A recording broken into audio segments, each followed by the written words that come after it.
सुनो सुग्रीव मारी हूँ बाल ही ये कहीं, एक बाण से मैं बाली को मारूंगा। और राम की प्रतिज्ञा 2 बार नहीं होती। राम जो कह देते हैं सो कह देते हैं। तो राम जी ने प्रतिज्ञा कर ली। किसको मारने की प्रतिज्ञा की?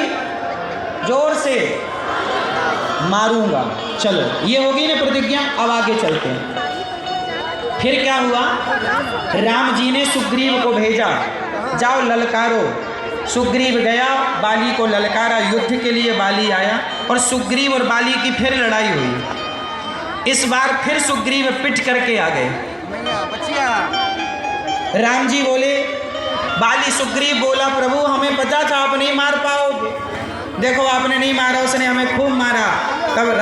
तब राम जी ने कहा, एक रूप तुम भ्राता दो, ते ही भ्रमते नहीं मारे सो। सुनो, तुम दोनों दिखने में एक से थे, इसलिए मैंने नहीं मारा। अच्छा, क्या भगवान को भी भ्रम हो सकता है? कदापि नहीं। पर भगवान को भ्रम किस बात का हुआ?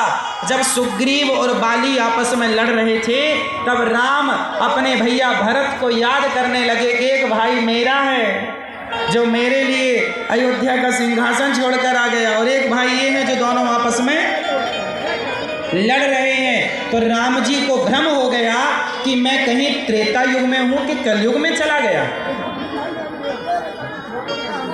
ये कलयुग तो नहीं आ गया कि भाई भाई आपस में इस तरह। तो ये भ्रम हो गया कि राम जी को लगा मैं कलयुग में तो नहीं आ गया। दूसरी बार राम जी ने अपनी माला पहनाई और सुग्रीव युद्ध कर रहे थे बाली से। राम जी ने एक बाण मारा। अच्छा ये बताओ, जब राम जी ने बाण मारा तो छिप कर के मारा। राम जी सामने से भी तो बाण मार सकते थे, सामने से खड़े होकर भी तो राम जी बाली से युद्ध कर सकते थे। अच्छा ये बताओ, राम जी ने सामने से बाण क्यों नहीं मारा? क्यों? मैया बैठ जाओ। मैया काहे खड़ी हो मेरी माँ? ओ वीडियो वाली मैया,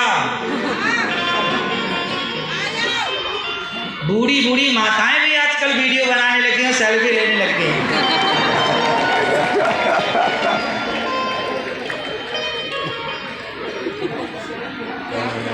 ये रोग मैयाओं को भी लग गया।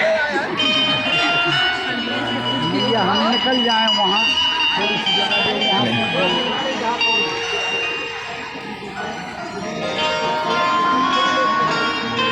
सुनो एक बात बताओ मेरी माँ, क्या राम जी बाली को सामने से नहीं मार सकते थे? आमने सामने से। कहते हैं कि बाली के सामने जो खड़ा हो जाता था, बाली की आधी शक्ति, सामने वाले की आधी शक्ति बाली पे चली जाती थी, ऐसा सुनने में आता है। अब भगवान चाहते मारना तो शक्ति आ भी जाती तो क्या हो जाता? भगवान के तो संकल्प से काम हो जाता है। तो राम जी की शक्ति बाली पर चली जाती, ये बात ठीक नहीं लग रही है। भगवान है ना, भगवान की शक्ति थोड़ी कोई चुरा सकता है। अच्छा राम जी ने तो देखो, बाली अपने आप में, हमारे गुरु जी कहा करते थे कि बाली अपने आप में इतना शक्तिशाली था कि रावण जैसों को कांख में दबाए रखता था। उसे किसी की आधी शक्ति लेने की जरूरत नहीं पड़ती थी। ये तो सुनी गई बातों से ये बात चल पड़ी कि बाली के पास ऐसी कोई वरदान था कि सामने वाले की ताकत आ जाए।